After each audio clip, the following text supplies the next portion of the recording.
Bom, então, boa tarde a todos. Meu nome é Maiara e eu vou apresentar o meu trabalho de conclusão de curso, que foi orientado pela doutora Andréia e o co-orientador foi o doutor Antônio. Tá? O título do nosso trabalho, então, é a análise de exames de líquor coletados na unidade de emergência pediátrica de um hospital terciário em um período de 10 anos. Eu acho que tem algum microfone ligado.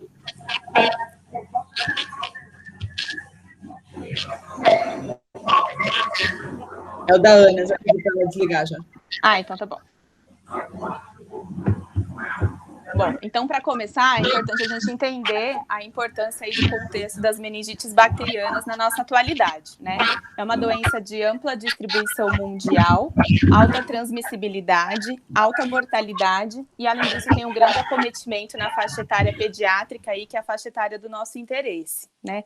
Por conta disso, o diagnóstico precoce e o tratamento precoce instituído, ele acaba reduzindo aí grandemente as sequelas e o desfecho negativo ao nosso paciente. Por conta da importância desse diagnóstico precoce, a coleta de líquor já está indicada logo na unidade de emergência, né? Logo que o paciente chega e que a gente acaba suspeitando aí de uma meningite. As indicações, então, para a coleta de líquor são, elas giram em torno aí de toda a nossa suspeita de uma meningite no nosso paciente. E pode ser, então, no caso de febre sem sinais localizatórios e recém-nascidos ou lactentes, conjuntos de sinais e sintomas em crianças maiores, então como aquelas que chegam com febre, vômitos e cefaleia, ou quando no exame físico a gente encontra os sinais meníngeos presentes. De contraindicações para esse exame, a gente não pode esquecer que é um exame invasivo e que, por conta disso, ele tem algumas contraindicações, mesmo diante da suspeita clínica de meningite, e é a instabilidade hemodinâmica do paciente, sinais e sintomas neurológicos focais, uma vez que o paciente pode estar fazendo uma hipertensão intracraniana e a punção do líquor pode complicar, né, no caso de uma herniação, por exemplo, ou ainda infecção do local da punção. Então, nesses casos, a coleta de líquor está contraindicada. A coleta de líquor também é importante nessa suspeita aí de meningite bacteriana, porque através dos dados da análise do líquor, a gente consegue fazer um score preditivo, no qual, quanto maior a pontuação que esse paciente recebe, maior a chance de eu estar diante de um paciente com meningite bacteriana e não meningite por outras causas, como viral, fúngica. E mesmo existindo esse score, a gente não pode esquecer que o padrão ouro para o diagnóstico de meningite bacteriana é sempre a cultura do líquor. O objetivo do nosso trabalho, então, foi fazer uma análise descritiva de todas as coletas de líquido cefalorraquidiano realizadas nos últimos 10 anos em crianças menores de 14 anos na unidade de emergência referenciada pediátrica do nosso hospital aqui do HC da Unicamp. E a nossa hipótese foi uma dúvida, né, na verdade, se houve alguma mudança no padrão dos líquores aí coletados ao longo do tempo, quando comparado com a literatura. Para o nosso estudo, então, o nosso local foi a unidade de emergência referenciada do HC. A população estudada foram todos os pacientes menores de 14 anos que foram submetidos à punção licórica entre 2009 e 2019. O método de estudo foi um estudo transversal retrospectivo descritivo.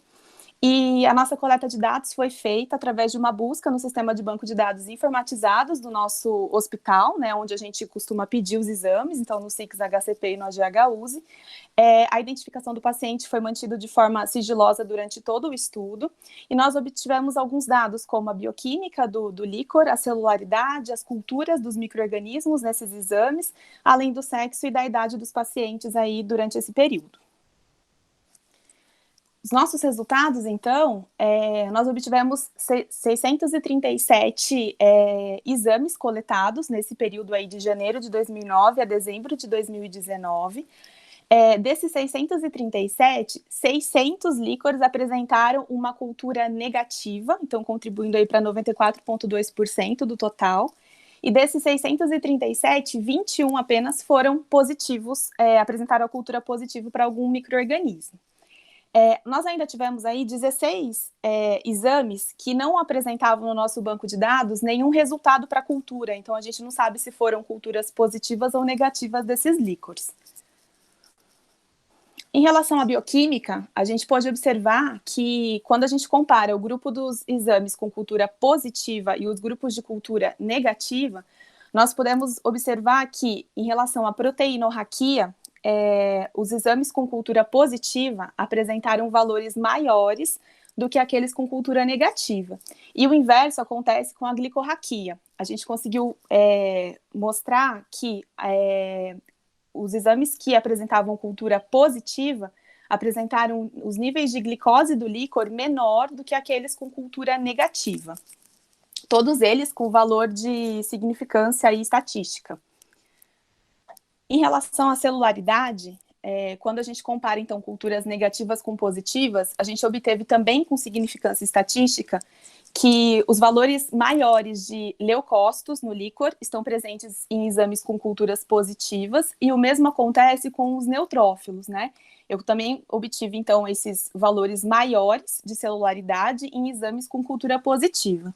Já em relação às outras células, a gente não pode concluir isso, uma vez que eles não apresentaram aí relevância estatística para o estudo. Agora, analisando só os 21 exames com culturas positivas. Esses 21 exames, a gente distribuiu, então, eles dentro das idades dos pacientes e dentro dos agentes etiológicos encontrados em cada cultura.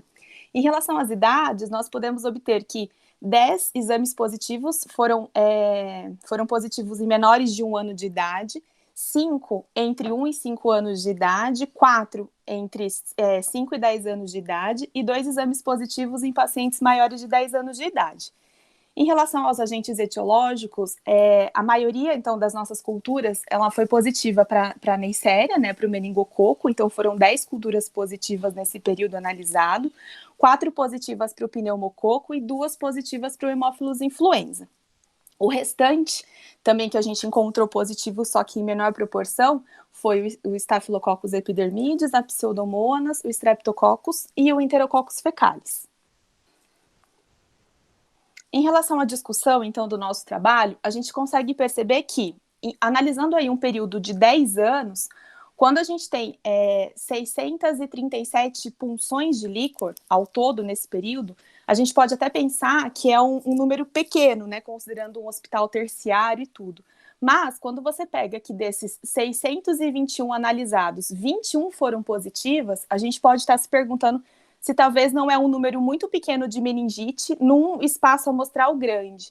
E, na verdade, quando a gente transfere esses dados para o nosso serviço, que é um serviço terciário, que atende pacientes de alto grau de complexidade, a gente percebe que não, que, por exemplo, como o nosso serviço atende muitos pacientes com imunodeficiência, muitos pacientes neuropatas, portadores aí de dispositivos em sistema nervoso central, eles acabam exigindo do profissional que está atendendo um maior grau de suspeição para infecções em sistema nervoso central. Então, por isso que essa coleta pode ser aí mais abundante no nosso serviço.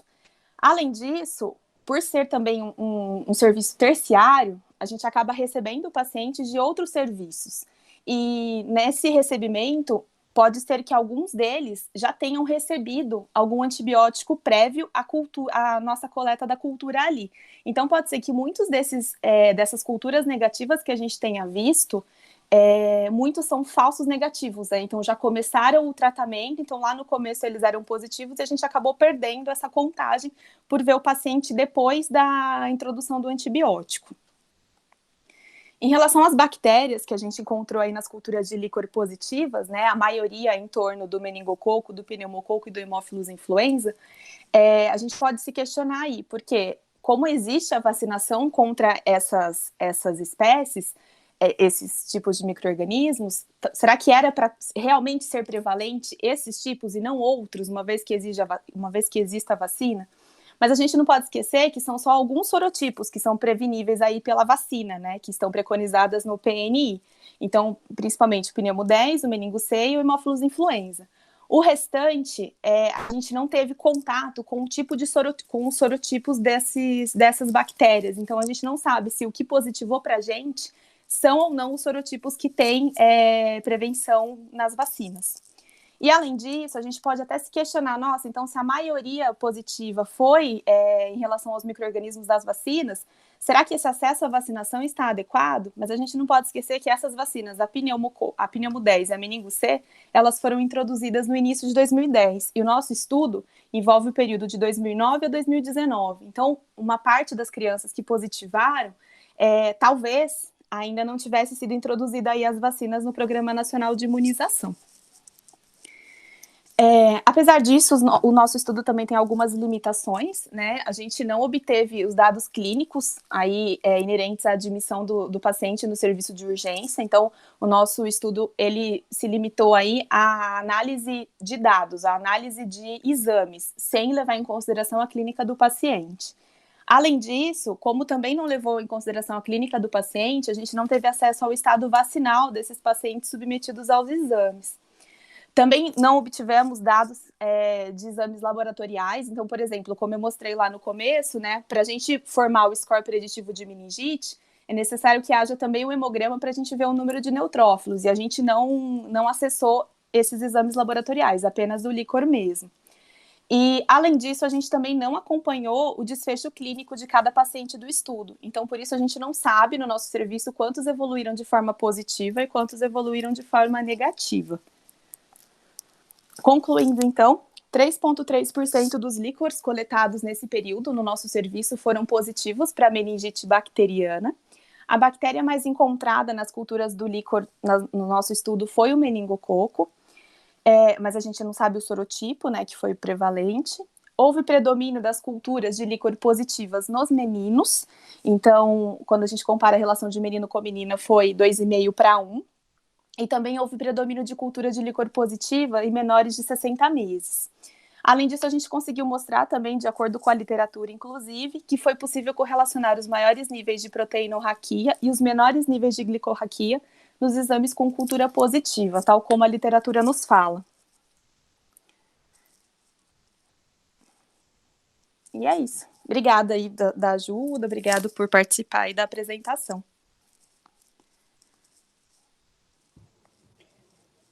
Muito bom, Maiara, muito obrigada. E, bom, eu queria só fazer algumas colocações, né? Eu e o Antônio, a gente orientou esse trabalho, né, da Maiara, assim, para vocês entenderem, né, o porquê da gente ter pensado nesse tema, né? Então, assim, eu sempre tinha uma ideia que antigamente a gente colhia muito mais líquor do que a gente colhe atualmente, né? Então, por isso que a gente quis avaliar só o exame do líquor, né? O trabalho não é sobre meningite, né? O trabalho é sobre exame de líquor, né? Então, são coisas, assim, bem diferentes, né?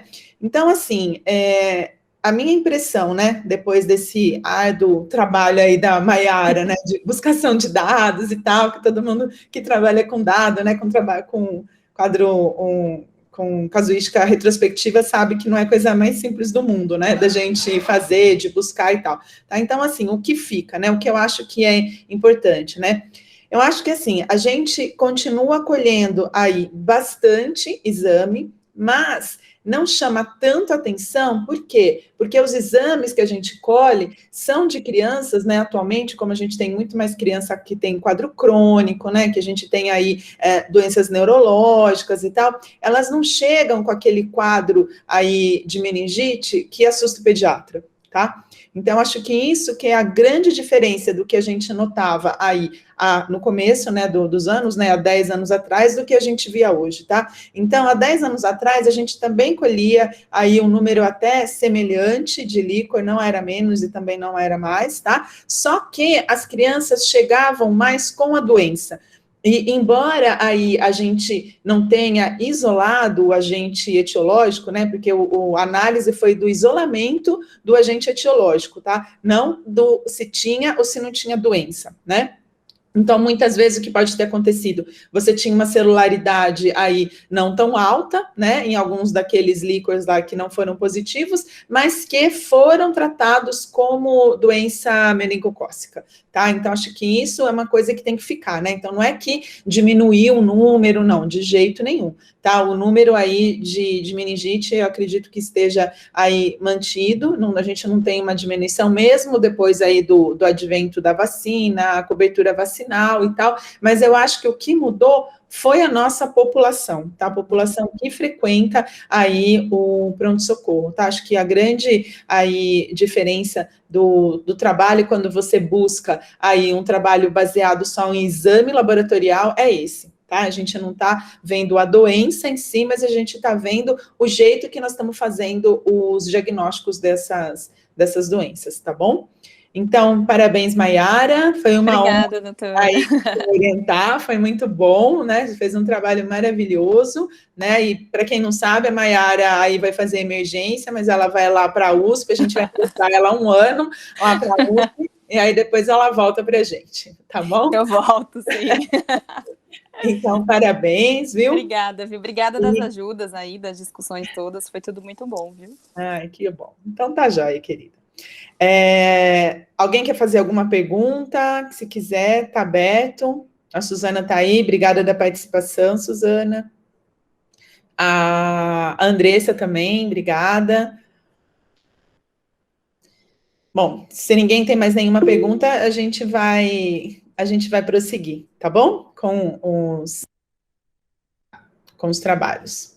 Então, agora, quem vai apresentar aí o próximo trabalho é a Ana Caroline, né? Ela vai falar sobre as análises dos casos internados, né, com ALT ou BRU, no período de 2 anos no Hospital Terciário. Também eu que orientei, foi um trabalho que a gente fez lá na emergência. Então, vamos lá, Ana. Então, vou falar um pouquinho sobre o meu trabalho de TCC, foi orientado pela doutora Andréia, e o título é Análise dos casos internados como ALT ou BRUI em um período de 2 anos em hospital terciário. Vou começar inicialmente falando um pouquinho sobre o que é ALT e o que é BRUI, né? ALT é uma sigla que significa um episódio de ameaça aparente que assusta o observador. Geralmente é uma descrição mais subjetiva, é classificado mais pelos pais mesmo, e consiste numa combinação entre apneia, alteração da coloração da pele, pode ser cianose, palidez ou pletora, alteração do tônus muscular, aparência de sufocamento ou engasgo. E por ser um termo muito abrangente, muito subjetivo, tinha uma dificuldade de definir um diagnóstico mais preciso. Então, recentemente foi criado o termo BRUI. A definição de BRUI consiste, então, em um evento rapidamente resolvido e sem explicação aparente.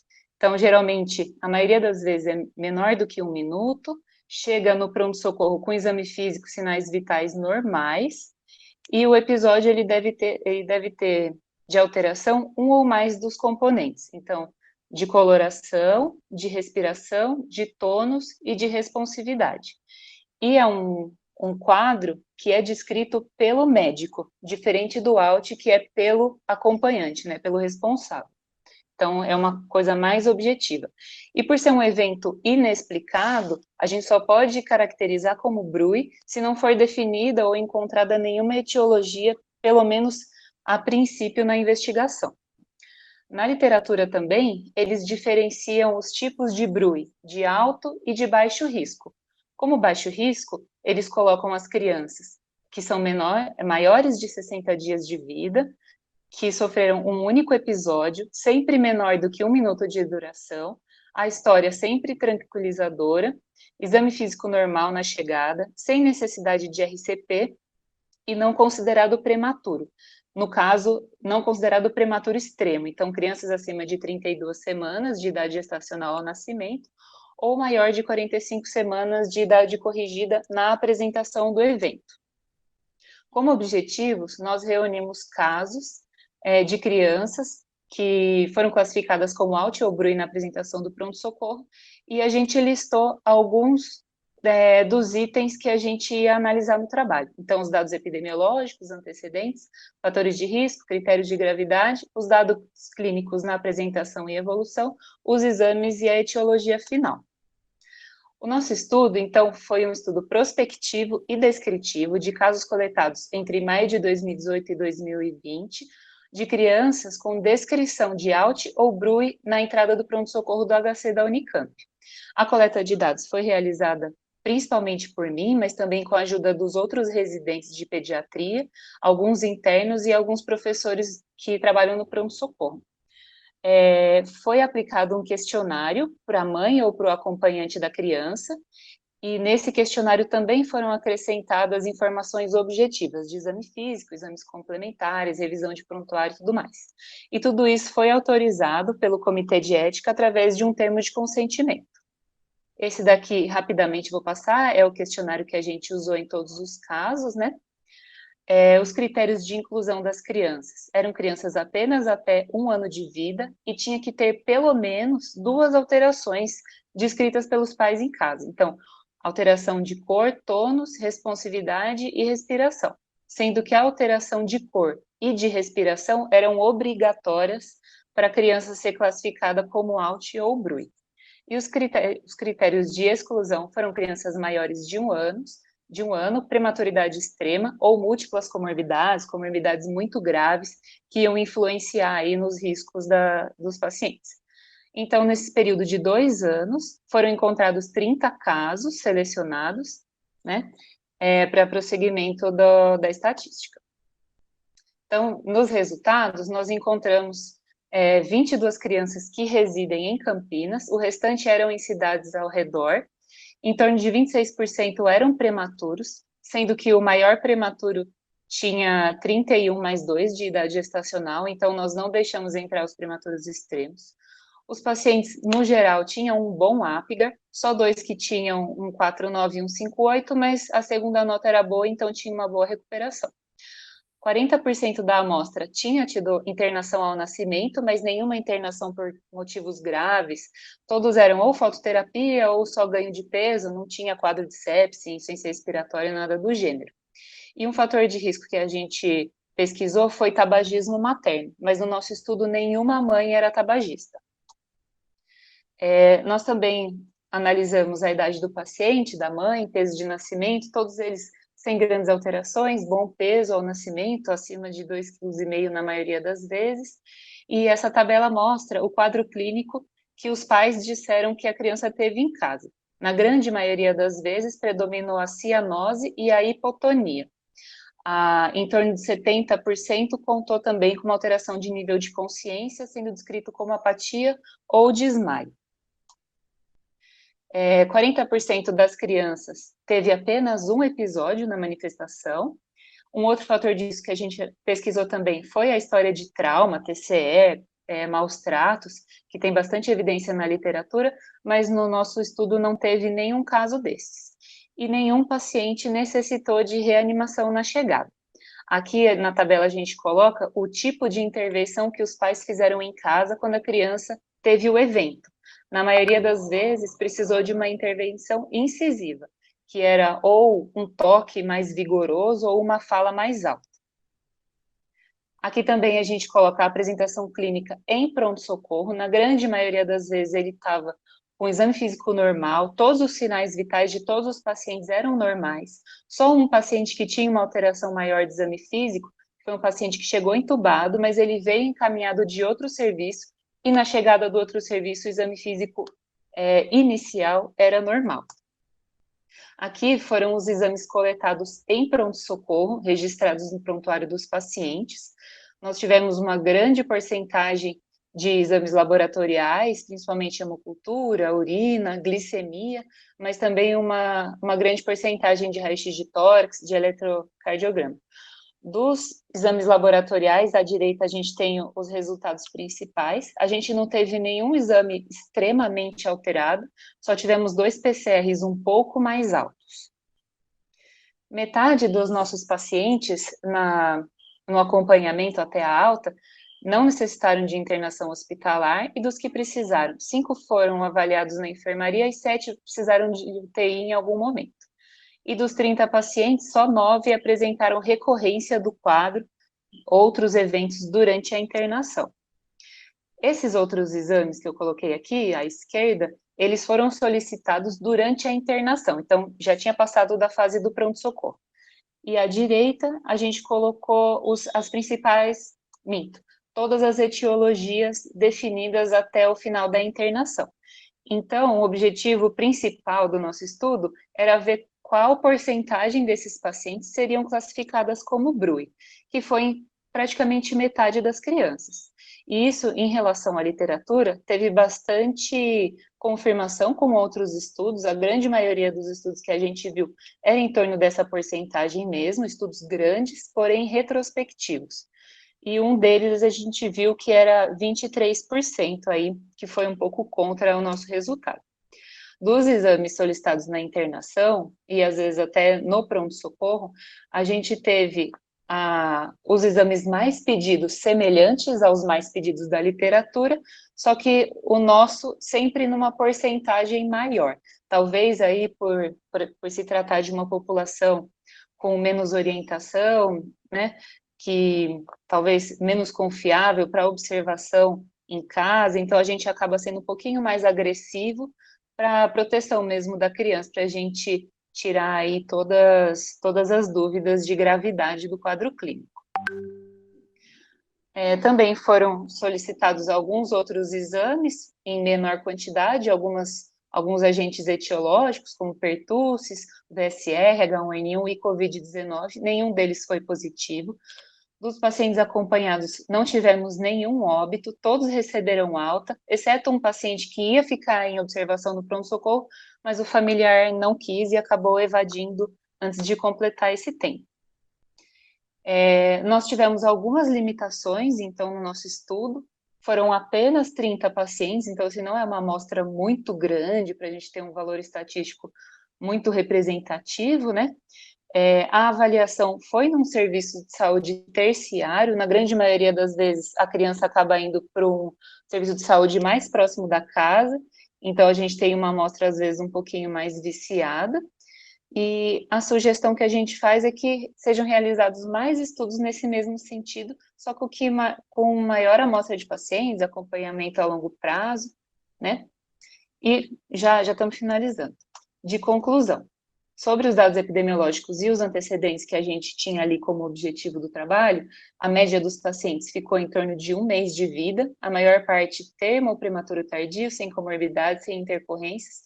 A média de idade da mãe também era uma idade mais mediana, não tinha mães adolescentes, nem nada do gênero. Não tivemos os fatores de risco que a gente mais procurou, que era tabagismo materno ou história de trauma, e sem intercorrências ao nascimento de forma grave. Dos critérios de gravidade, para a gente classificar como BRUI de alto risco, nós tivemos várias crianças com idade menor do que 30 dias de vida, e encontramos também o outro fator que seriam múltiplos episódios de apresentação do quadro clínico. Sobre os dados clínicos na evolução e apresentação, nós tivemos a maior apresentação de alteração de cor, tônus e padrão respiratório em casa, principalmente contando com cianose e hipotonia. Também na admissão, uma pequena minoria apresentou alteração de coloração, de exame físico, nada muito relevante também de alterar. Dos exames complementares, no pronto-socorro, mais de 70% da amostra realizou hemocultura, coleta de eletrólitos, cálcio, glicemia, hemograma e raio-x de tórax.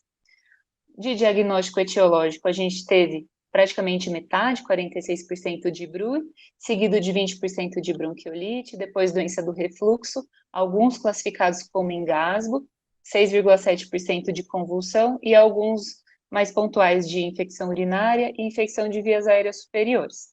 Também encontramos um caso de pneumonia, uma apneia secundária sistema nervoso central, uma crise de perda de fôlego e um que foi o mais diferente aí, que foi uma síndrome de QT longo, e esse paciente foi associado também a um quadro de pneumonia na entrada.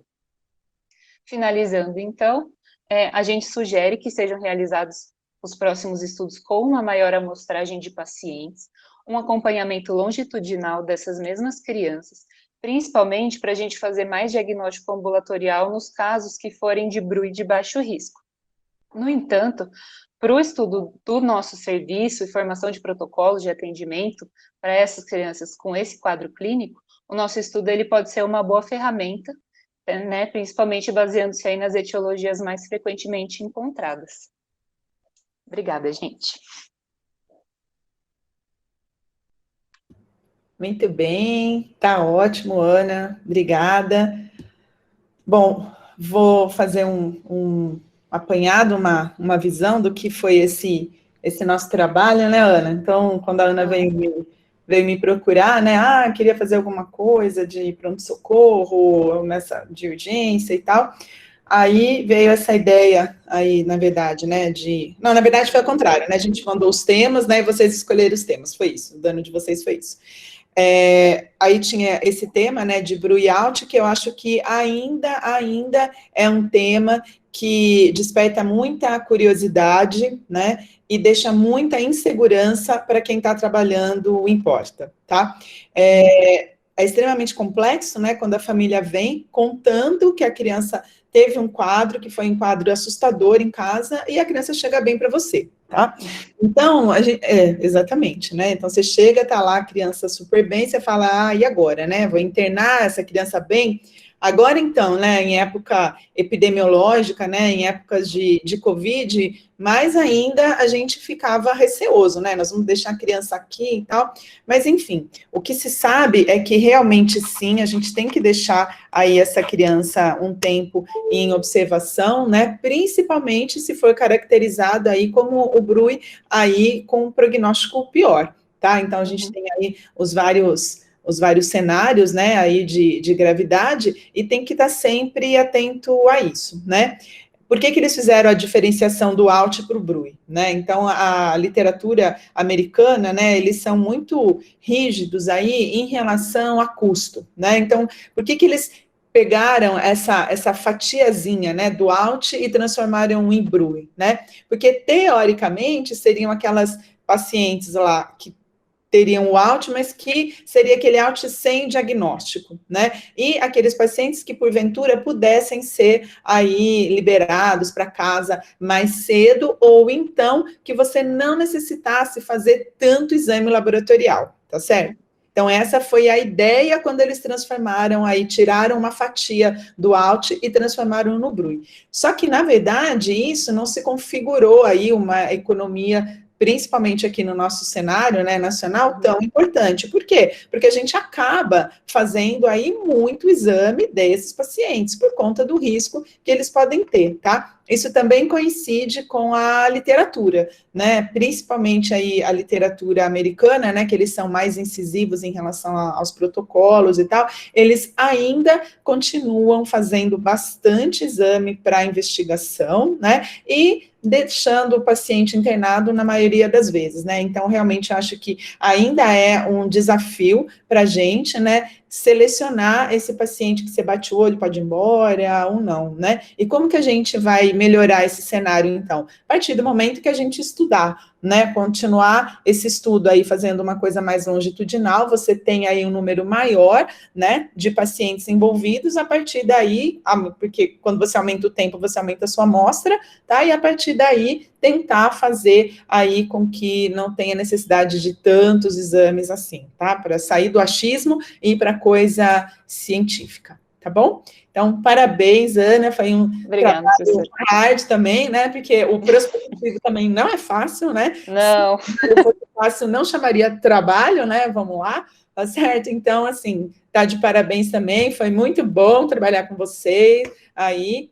Eu que agradeço, doutora. Espero aí que você tenha uma trajetória de sucesso daqui para frente, tá bom? Então, obrigada, tudo bom, certo? E felicidades. Obrigada. Então, vamos então dar continuidade aqui, né, para as nossas apresentações. Então, o próximo que vai apresentar é a Raíssa Sanches Uzum, e o tema dela é aplicabilidade, né, de ultrassonografia pulmonar no diagnóstico da Covid-19 e avaliação da progressão da doença, uma revisão sistemática. Eu estou como orientadora, mas, na verdade, quem orientou totalmente aí a Raíssa foi a Andressa, tá? Então, já agradeço de antemão aqui a Andressa, que depois ela que vai fazer as considerações aí, depois da apresentação da Raíssa, tá bom? Então, vamos lá, Raíssa, você tem a palavra. Sim, vou tentar apresentar aqui também. Vocês me falam se... Tranquila. Se está aparecendo a tela. Está aparecendo aí já? Perfeitamente. Então, vamos lá. Só carregar aqui. Então, como a doutora Andréia começou, o tema do meu estudo foi a aplicabilidade da ultrassonografia pulmonar no diagnóstico da Covid-19 e avaliação da progressão da doença, uma revisão sistemática. Eu fui orientada, então, pela doutora Andréia, com orientação da doutora Andressa. Então, não é novidade para ninguém, né, que ano passado a gente foi apresentado a um novo coronavírus capaz de infectar humanos. Ele se espalhou rapidamente por todos os continentes, né? Em março a gente já tinha um estado de pandemia global determinado pela OMS, e apesar da gente saber que é uma doença que tem fatores imunológicos, inflamatórios, fenômenos tromboembólicos, o que mais fazia os pacientes procurarem o sistema de saúde, né, e promove internações prolongadas, é a alteração na função pulmonar. E dentro da avaliação da extensão do dano pulmonar, a tomografia foi sugerida na literatura como padrão ouro para determinar esse dano pulmonar.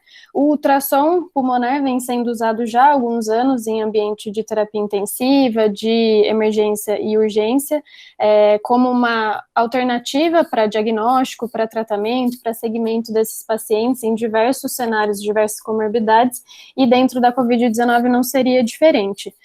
Então, o objetivo do nosso estudo foi investigar o papel da ultrassonografia pulmonar no contexto da pandemia da Covid-19, considerando aí a triagem e atendimento dos pacientes pré-hospitalar, ainda mais considerando países que tiveram uma grande sobrecarga do sistema de saúde, considerando o diagnóstico e estratificação do risco da COVID, a avaliação à beira-leito da terapêutica utilizada aí no segmento dos pacientes, inclusive pós-alta hospitalar, e a correlação dos achados do ultrassom com a tomografia de tórax. A gente realizou uma revisão sistemática, o banco de dados usado foi o PubMed, com os descritores de ultrassom pulmonar, coronavírus, Covid, SARS-CoV, suas derivações, suas combinações, de acordo com o protocolo PRISMA. Uma primeira submissão, então, foi enviada em maio. A pesquisa que a gente fez deu como resultado 518 artigos, dos quais, passando pelos critérios de exclusão, a gente chegou em 28 artigos selecionados para a composição da revisão sistemática. A gente recebeu uma devolutiva de uma revista muito interessada em publicar o nosso artigo, mas essa devolutiva chegou em outubro. Aí, em outubro, eles comentaram que estavam muito interessados em publicar o nosso artigo, só que eles solicitaram que a gente fizesse uma atualização.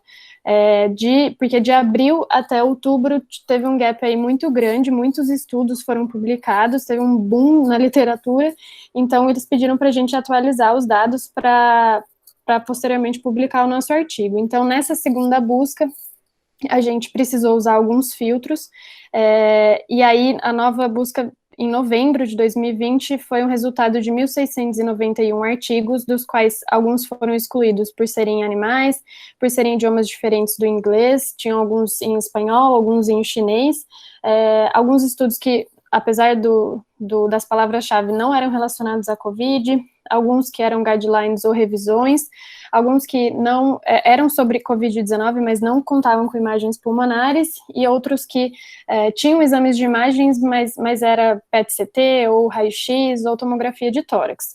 Sobraram 102 artigos, dos quais 57 ainda foram excluídos por fazerem referência a ultrassom na Covid-19, mas eles não tinham N, não mencionaram pacientes, mas esses estudos foram lidos na íntegra para que a gente pudesse escrever a introdução, a discussão e as conclusões. Um estudo foi excluído por ausência do artigo na íntegra, por mais que a gente entrasse em contato com a revista, o editor, a gente não conseguiu ter acesso. E um estudo foi excluído porque ele apareceu em duplicidade na busca. Então, no final, sobraram 43 artigos, que esses sim entraram para a composição da nossa revisão sistemática. Então, desses 43, 18 eram relatos de caso, 13 eram observacionais transversais, 6 eram prospectivos, 4 retrospectivos, 1 protocolo e 1 caso controle. A gente chegou no total de 2.116 pacientes, então considerando crianças, adultos, idosos e gestantes, um predomínio de mulheres, e uma idade que variou bastante, de 0 a 106 anos. A origem principal dos estudos era da Itália, com 15 estudos, que foi um dos países que mais sofreu com a sobrecarga do sistema de saúde, e é o país de onde saem a grande maioria dos estudos em ultrassonografia pulmonar, e a detecção do SARS-CoV foi, na grande maioria dos estudos, realizada com RT-PCR do suave nasofaríngeo. Em adultos, idosos e gestantes, com relação ao quadro clínico, o que mais tinha era febre, tosse e dispneia, e algumas comorbidades foram relatadas, hipertensão, obesidade, asma, dislipidemia, entre outras. Em crianças, a gente teve um N bem pequeno, de 27 pacientes de 0 a 17 anos, a maioria deles apresentava febre, em 51,8% dos casos, seguido de tosse seca, e 14,8% dos pacientes eram assintomáticos. O tratamento, na maioria das vezes, foi suporte ventilatório, inclui o suporte ventilatório, seja ele não invasivo, então catéter, máscara, até necessidade de ventilação e ECMO. E a terapia farmacológica empírica que a gente encontrou foi hidroxicloroquina, azitromicina, corticoides, antivirais e antibióticos. Com relação ao ultrassom, então, 9 estudos, ele foi o único teste de imagem usado para avaliação para propedêutica pulmonar. Em 18 estudos havia um score, né, de pontuação para classificar a gravidade do acometimento pulmonar, e o uso de EPI foi relatado em 14 estudos, e algumas estratégias usadas para tentar diminuir um pouco a transmissão do vírus foi o uso da máquina portátil exclusiva só para os pacientes que estavam em isolamento, né, os pacientes com Covid-19, o uso de capas de proteção, como a gente consegue ver aqui na imagem, tanto para o probe quanto para o dispositivo.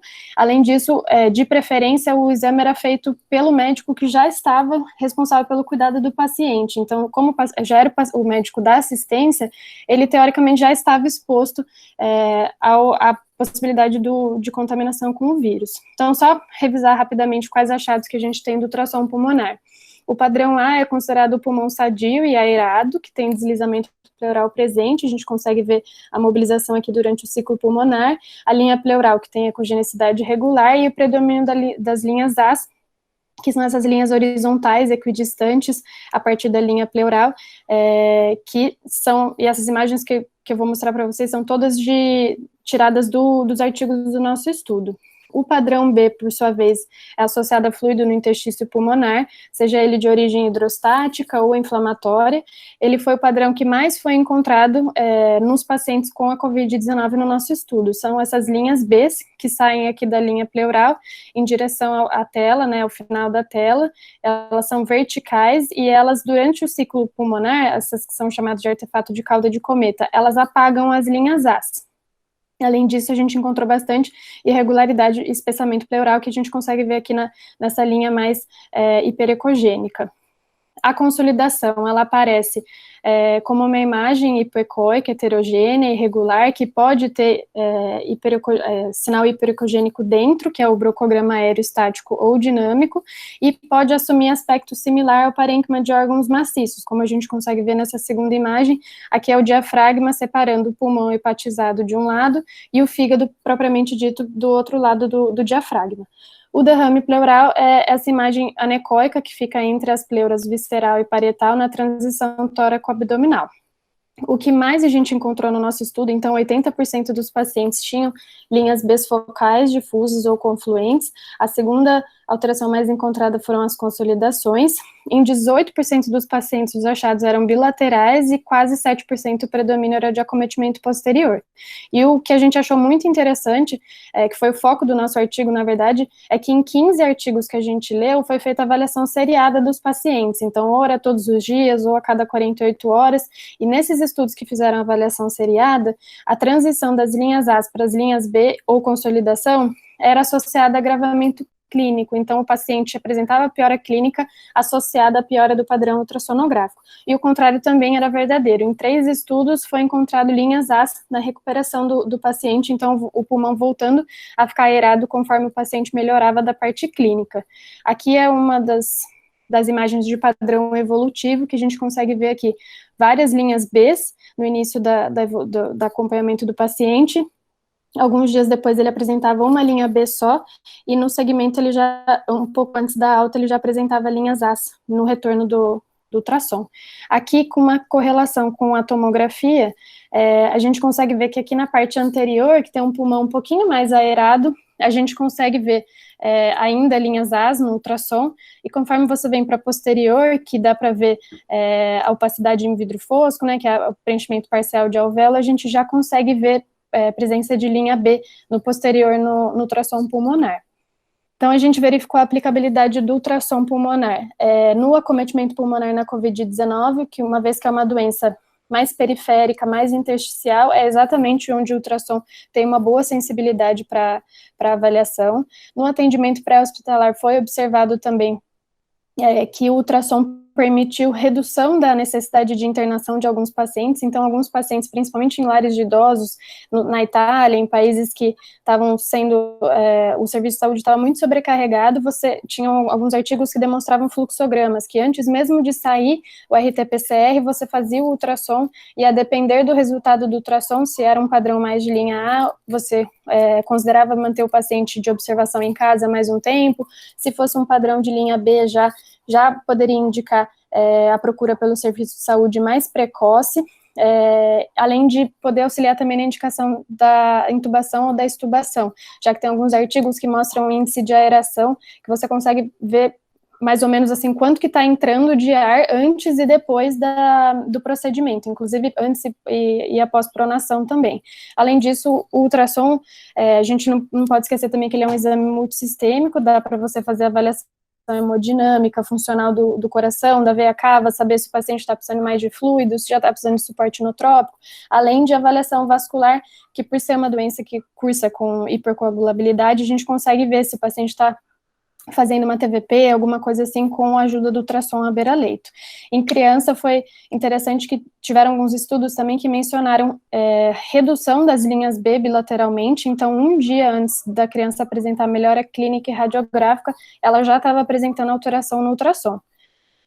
20 estudos, então, apresentaram concordância dos achados do ultrassom e da tomo, então, o que aparecia na tomo como uma opacidade em vidro fosco, aparecia no ultrassom como um pulmão branco ou como linhas B das suas diversas formas. A pleura espessada na tomo, que a gente também consegue ver espessamento da linha pleural no ultrassom, o infiltrado intersticial na tomo, que aparecem como linhas B confluentes no ultrassom, e a consolidação pulmonar, que pode ser vista em ambas as técnicas. E comparando as duas técnicas, o ultrassom, ele é mais barato, é mais fácil de ser disponível, ele pode ser portátil, não precisa transferir o paciente da ala que ele está de isolamento até o tomógrafo, colocando a equipe de saúde em risco, outros pacientes em risco de transmissão. O ultrassom permite que a gente faça exame seriado, sem expor o paciente à radiação, ainda mais em criança, isso é ainda mais importante. A gente viu alguns estudos que fizeram tomografias seriadas dos pacientes, então a gente, a cada 4, 5 dias, então a gente não sabe a longo prazo que consequência isso vai ter para os pacientes, inclusive para as crianças. O ultrassom tem uma rápida curva de aprendizado, segundo a literatura, eles falam de pelo menos 20, que a partir de 20 exames você já está autorizado a fazer o ultrassom sozinho, enquanto a tomografia você precisa de um pouquinho mais de treinamento, e o ultrassom também é uma alternativa para fazer em pacientes instáveis à beira-leito, enquanto na tomografia a gente precisa de uma condição clínica favorável, inclusive em crianças a gente precisa às vezes até de sedação, que é expor a criança a um novo risco para o procedimento.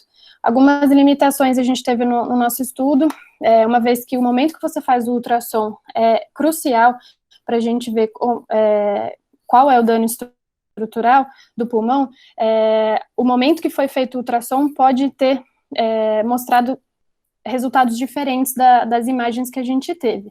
E, além disso, foi uma revisão que contou mais com estudos observacionais, que tinham pequenas amostras, estudos clínicos experimentais foram escassos, então não são estudos com grande poder de evidência, né? E o ultrassom para triagem, a gente ainda precisa de protocolos específicos para poder homogeneizar, tanto entre paciente, quanto a concordância entre o observador, quanto entre vários hospitais diferentes, né, vários serviços diferentes.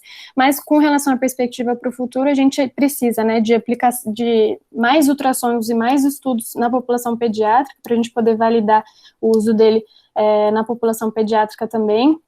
A gente precisa, então, dessa padronização dos scores para poder comparar mais entre serviços, entre pacientes, o que a gente está vendo no ultrassom, e o avanço da tecnologia tem sido bem rápido nesse sentido, com dispositivos cada vez menores, equipamentos cada vez menores, inclusive um estudo mencionou um aparelho que você não precisaria nem do médico estar lá fazendo o ultrassom, ele faz como se fosse um robô, e aí manda pela internet mesmo, faz o armazenamento dos dados em nuvem para você avaliar depois, então nem isso o médico precisaria estar se expondo. Concluindo, a gente tem no ultrassom na COVID-19, predomínio de linhas bisfocais, multifocais, confluentes, com espessamento e regularidade pleural, e tem um potencial de aplicação do ultrassom que foi confirmado pela correspondência, né, dos achados do ultrassom com a tomo e também com a clínica do paciente. Então, ele é um exame que pode ser feito em diferentes faixas etárias e se mostrou uma ferramenta útil, aliado aí à anamnese, a exame físico, para avaliar a gravidade, a progressão, a resposta terapêutica e o segmento da doença pulmonar na COVID-19. Esses foram os dados da submissão que a gente fez agora em janeiro de 2021. A revista que a gente submeteu agora a resposta foi a Pulmonology Journal, e esses são os coautores, e deixo aqui meu agradecimento também à doutora Andréia, à doutora Andressa pela oportunidade e pela ajuda na redação desse artigo. E é isso, muito obrigada. Deve ter passado o tempo. Não tem problema, Raíssa.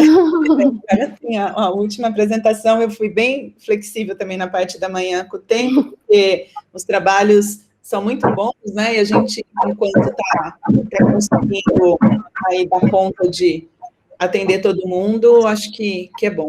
Bom, então, Raíssa, parabéns pelo seu trabalho, foi um trabalho sensacional, né? A Raíssa foi minha aluna já desde os primórdios, né, Raíssa? Desde as iniciação, né? Então é sempre um prazer trabalhar com ela, mas agora quem realmente, a Andressa foi muito mais que co-orientadora, né? Ela foi a verdadeira orientadora, a gente dá uma ajustadinha só, então eu vou passar aqui a palavra para a Andressa fazer uns comentários, tá bom?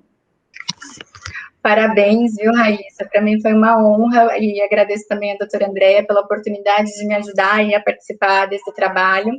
Eu acho que desde o começo da pandemia, né, a gente tinha muito esse interesse aí de estudar ultrassom pulmonar, por todas as evidências que a gente vem vendo nos últimos anos de crescimento do ultrassom pulmonar em outras doenças, né, bronquiolite, pneumonia, adquirida da comunidade. Eu acho que essa revisão mostra realmente o quanto o ultrassom pulmonar cresceu, né, com a pandemia, o conhecimento, né, e o quanto essa oportunidade da gente poder fazer um método livre de radiação no segmento, isso ajuda muito na gente poder avaliar o prognóstico do doente, a gente poder avaliar as complicações, né, os desfechos. Então, parabéns aí, eu estou esperançosa que esse artigo vai ser aceito. E aí você conclui o TCC com o artigo submetido, é uma grande vitória. Então, parabéns, viu, Raíssa? De todos nós, né? Sozinha nunca. Muito obrigada também. Já, então, obrigada. Vamos continuar, então, aqui com as apresentações. Então, o próximo trabalho é o trabalho da Jéssica Azevedo Veronese e da Stephanie Ferreira Campos, que o tema são infecções invasivas por Streptococcus pneumoniae em hospital de referência da região metropolitana de Campinas, estado de São Paulo, Brasil, um estudo de corte retrospectiva que foi orientado pelo professor Marcos Nolasco. Por favor, meninas, tenham a palavra. Marcos, obrigada pela presença. Então, como a doutora Andréia falou, a gente vai apresentar o nosso trabalho de conclusão, e ele é um trabalho preliminar de um estudo que vai continuar em um programa de doutorado. Tem esse tema, infecções invasivas por Streptococcus pneumoniae, em um hospital de referência da região metropolitana de Campinas, estado de São Paulo, Brasil, um estudo de corte retrospectivo, e foi orientado pelo professor Dr. Marcos Nolasco. Foi um estudo em partes financiado com o apoio dos laboratórios Pfizer. Então, para introduzir, as infecções invasivas por Streptococcus pneumoniae, elas se constituem globalmente em uma das mais importantes causas de morbimortalidade pediátrica, chegando a até 1,5 milhão de mortes anuais. Nas crianças menores de 5 anos, o pneumococo é responsável por 11% das mortes causadas por agentes infecciosos. ele é capaz de causar uma variedade de síndromes clínicas, e aí a gente dá destaque para as infecções invasivas, pneumonia, meningite, sepse, peritonite, artrite séptica e celulite. O pneumo, ele é um agente diplococo gram-positivo e possui uma cápsula polissacarídica. A estrutura dessa cápsula é a quem define a diferença entre os sorotipos. As vacinas conjugadas, elas foram criadas contra os principais sorotipos causadores de doença invasiva, e no Brasil, a vacina vigente pelo SUS atualmente é a PCV10. Depois da adesão global às vacinas conjugadas, a gente percebeu uma redução significativa na incidência e na mortalidade das infecções pneumocócicas. Mesmo com uma cobertura vacinal global ainda discreta, pelo gráfico a gente vê ainda em torno de 30%, a gente pode notar uma queda significativa no número de mortes pelo agente. Os objetivos desse trabalho, então, foram avaliar as características das infecções pneumocócicas na população pediátrica em relação à epidemiologia, síndromes clínicas, gravidade e aos sorotipos. Então, esse é um estudo observacional, analítico, de corte e retrospectivo. Foram utilizados os dados de registros do Hospital de Clínicas, o HC Unicamp, que é um serviço de referência para a DRS-7. Os participantes, eles foram selecionados a partir de dados do Laboratório de Patologia Clínica e do setor de Informática Médica do HC. A gente selecionou os registros que continham cultura positiva para Streptococcus pneumoniae entre os anos de 2000 e 2019. Foram selecionados os pacientes de 0 a 20 anos que foram internados nesse período. Os sorotipos de cada participante foram pesquisados no banco de dados do Instituto Adolfo Lutz. Todos os prontuários disponíveis foram analisados e depois, como critério de exclusão, a gente excluiu os pacientes que tinham infecções não invasivas assintomáticas e as duplicidades também. A amostra total, então, foi de 90 participantes e os dados obtidos dos prontuários foram tabulados e analisados por meio do programa SPSS 27.0 e foram consideradas significativas diferenças com valor de P menor ou igual a 0,05. As variáveis dependentes analisadas foram as síndromes clínicas de infecções pneumocócicas, as citadas anteriormente, e também analisamos os desfechos clínicos, alta sem sequela, alta com sequela e óbito. Foram avaliadas as variáveis independentes, demográficas e sociais, o estado nutricional na admissão hospitalar e a presença ou não de comorbidades. Foram analisados também marcadores clínicos de gravidade, como necessidade de internação em UTI pediátrica, necessidade de ventilação mecânica invasiva, uso de droga vasoativa e evolução como parada cardiorrespiratória. Avaliamos também exames laboratoriais gerais que evidenciam estresse metabólico e insuficiências orgânicas. Os sorotipos do pneumococo identificados foram analisados, bem como a sensibilidade do agente antimicrobianos. Os pacientes, então, foram caracterizados entre vacinados e não vacinados. A PCV10 foi introduzida no Brasil em março de 2010, para o grupo prioritário de crianças de 0 a 2 anos. Portanto, foram considerados vacinados participantes nascidos 2 anos antes da implementação, então em março de 2008, e que foram internados a partir de março de 2010 e que tinham mais de 4 meses de idade, isso inferindo que tinham recebido pelo menos 2 doses da vacina. E a gente sabe que o estado de São Paulo possui uma alta cobertura vacinal desde a implementação da vacina. Então, a gente pode inferir esse dado. Em relação aos resultados, a incidência de infecções pneumocócicas invasivas foi maior em crianças menores de 5 anos, correspondendo a 71,1%, sendo que ficou concentrado principalmente nos menores de 2 anos, 53,3%. A frequência foi discretamente maior no sexo masculino, tudo isso também demonstrado em literatura.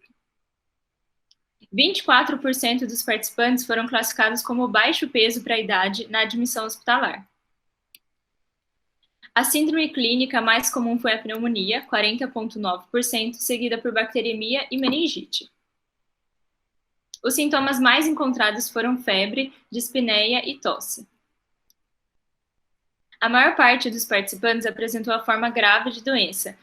Então, mais de 65% deles necessitaram de internação em UTI, de ventilação mecânica invasiva, mais de 65% também teve sepse, e 20 pacientes nossos tiveram parada cardiorrespiratória.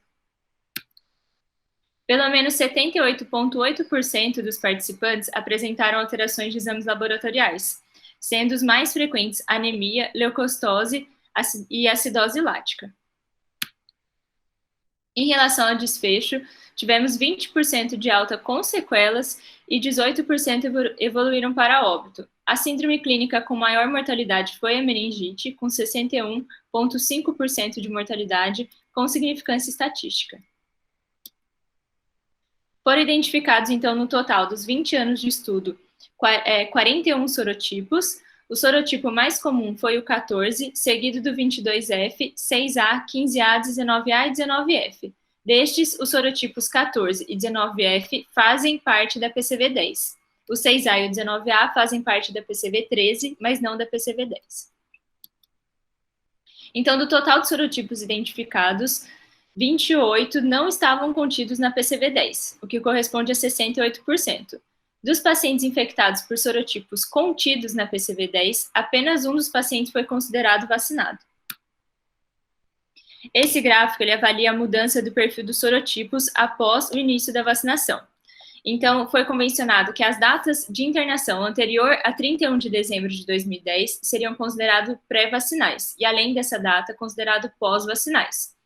Então, a gente observou uma significativa predominância de sorotipos não vacinais nos casos internados após 31 de dezembro de 2010. Então, os sorotipos não vacinais correspondiam a 37,5% no período pré-vacinal e depois 88% no período pós-vacinal.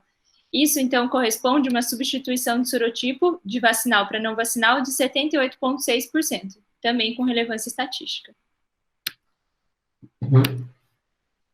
Então, para concluir, sobre o impacto social, o nosso estudo, em concordância com a literatura, demonstrou uma alta morbimortalidade pelo streptopneumone e mostrou um acometimento, principalmente das crianças menores de 2 anos. As síndromes clínicas que tiveram maior prevalência foram a pneumonia, a bacteremia e a meningite, e todas elas têm um potencial importante de gravidade. A mortalidade por meningite que a gente encontrou foi acima da encontrada na literatura. Na América Latina, essa mortalidade varia de 1,5% a 15%, e a nossa foi de 61,5%.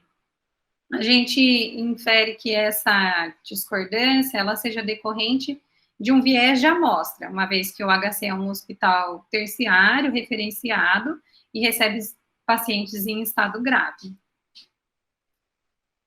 Em relação, então, à vacinação como uma estratégia de prevenção contra as infecções pneumocócicas, assim como na literatura, a gente encontrou uma alta proteção pela PCV10. E aí a gente percebe que no Brasil, conforme o Agudelo e colaboradores demonstraram, também houve uma mudança no perfil de sorotipos para a predominância dos sorotipos não vacinais depois da implementação da vacina que aconteceu em 2010. Como a gente pode perceber no gráfico. Em relação às limitações, como é um estudo de corte retrospectivo, a gente teve um alto número de omissão de registro em prontuário, que impacta um pouco na confiabilidade desses registros. E houve uma perda de dados, principalmente em relação à identificação dos sorotipos. E a nossa casuística ainda é pequena, mas o estudo deve ainda prosseguir, pretendendo avaliar, então, o impacto da vacinação sobre a incidência das infecções pneumocócicas invasivas, passando a partir de agora para uma fase multicêntrica e intensificando a busca da identificação dos sorotipos, aí com o objetivo de fornecer subsídios para as futuras intervenções nacionais para melhoria na prevenção contra as infecções pneumocócicas. A gente quer agradecer aos nossos colaboradores, em especial ao nosso orientador, Dr. Marcos, e deixamos aqui o nosso contato para eventuais dúvidas. Muito obrigada. Muito bom.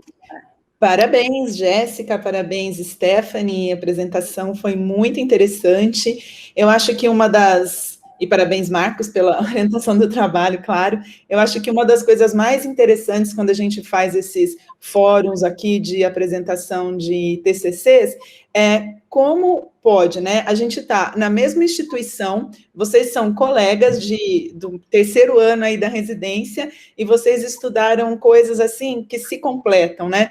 Eu estou falando isso, viu, Marcos, porque você não conseguiu estar no comecinho da apresentação. Eu orientei a Maiara e nós fizemos uma avaliação dos exames de líquor, tá? Dos últimos 10 anos aqui, né? E aí tinha toda essa questão aí da análise, né, do exame em si, quais são os grandes problemas e tal.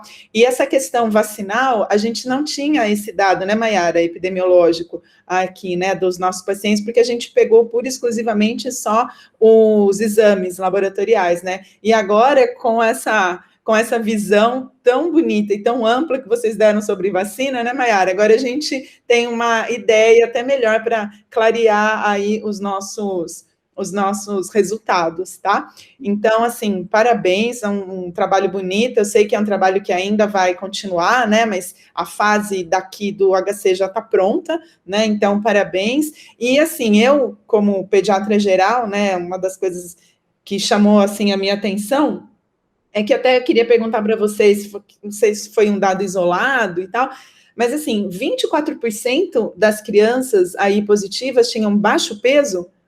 Interessante esse dado, né? Porque se atualmente, né, o maior problema que a gente tem é com sobrepeso, obesidade, né? Ainda vale a premissa, né, de que as crianças com baixo peso têm uma chance maior aí de terem infecções invasivas, né? Eu acho que isso é um dado, assim, interessante aí, né? Um dado que vocês mostraram que é, assim, que a gente imagina, mas que não tem uma comprovação, né? E o trabalho de vocês aí veio a comprovar.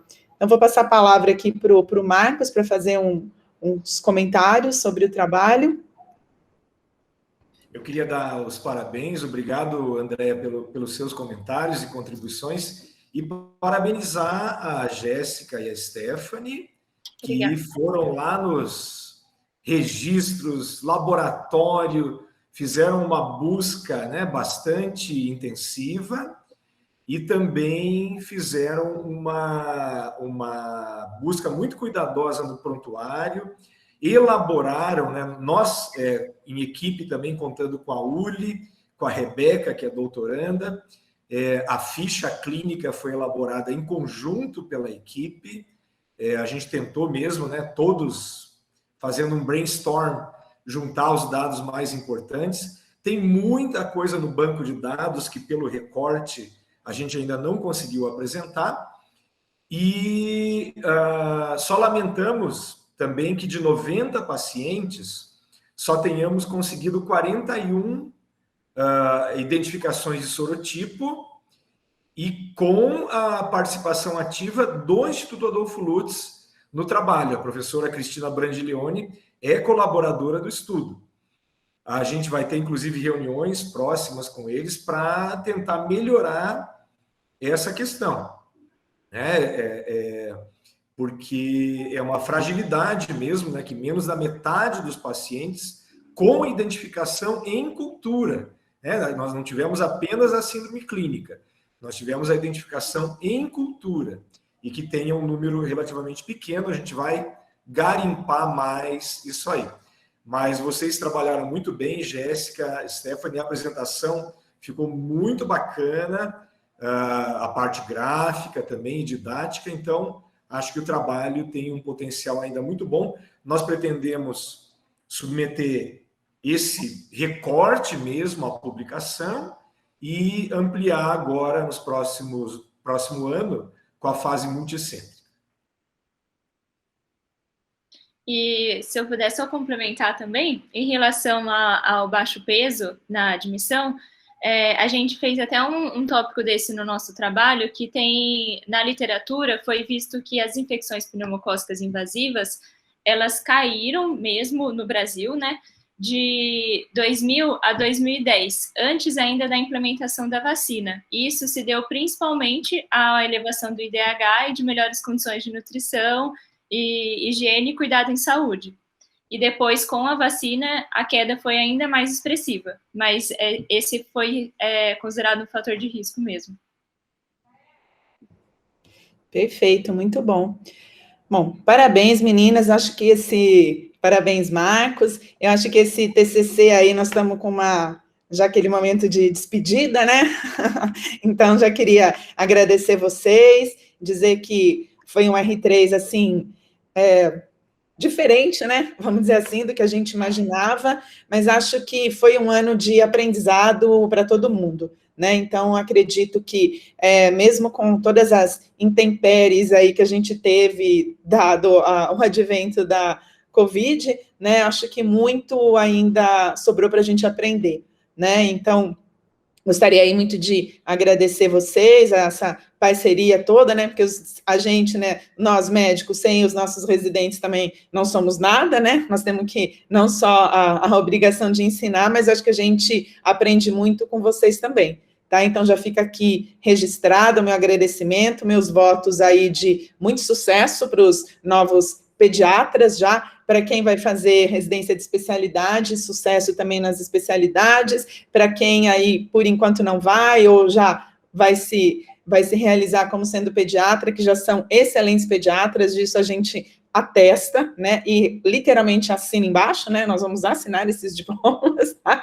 Então, assim, brilhem aí por fora, alcem voos e continuem sempre aí ligados no meio científico, tá? Desde que seja com congressos, participações aí, vocês sabem que aqui a nossa casa vai ser sempre aberta aí para vocês. Eu acho que uma das coisas mais importantes, eu fico emocionada.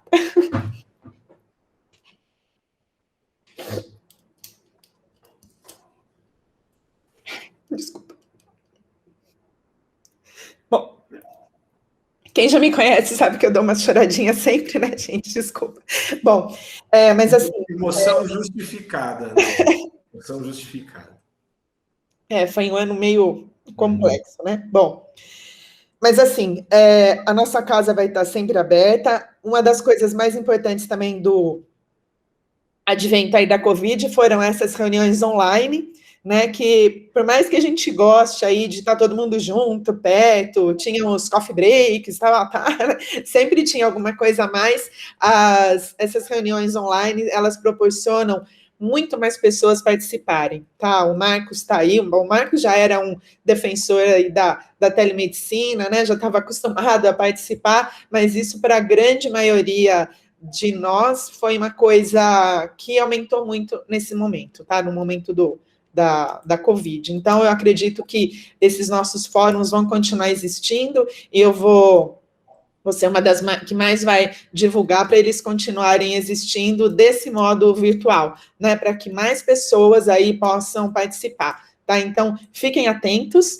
né? Que sempre que tiverem aí todas as nossas reuniões, a gente tem aí vários projetos novos aí também de reuniões aí de todas as várias partes aí do departamento, então fiquem atentos, que todos aí serão muito bem-vindos, tá bom? Acho que o nosso principal compromisso, além de formar vocês durante esses 3 anos aí, é a educação continuada, né? Então, fiquem aí atentas e sejam sempre muito bem-vindas, tá? Então, eu vou encerrar aqui esses nosso apresentação de TCC, lembrando que ainda tem 2 salas simultâneas, né, que acredito que devam estar encerrando também, mas caso aí vocês tiverem a disponibilidade, migrem para as outras salas para prestigiar os colegas de vocês, tá bom? Marcos, de novo, muito obrigada, é sempre uma honra ter você aqui, participando, sempre muito ativo, participativo, nas orientações aí dos TCCs dos nossos residentes, tá bom? Obrigado, então, eu que agradeço. Fiquem bem, beijinho para vocês. Obrigada. Obrigada a todos. Tchau, gente. Tchau.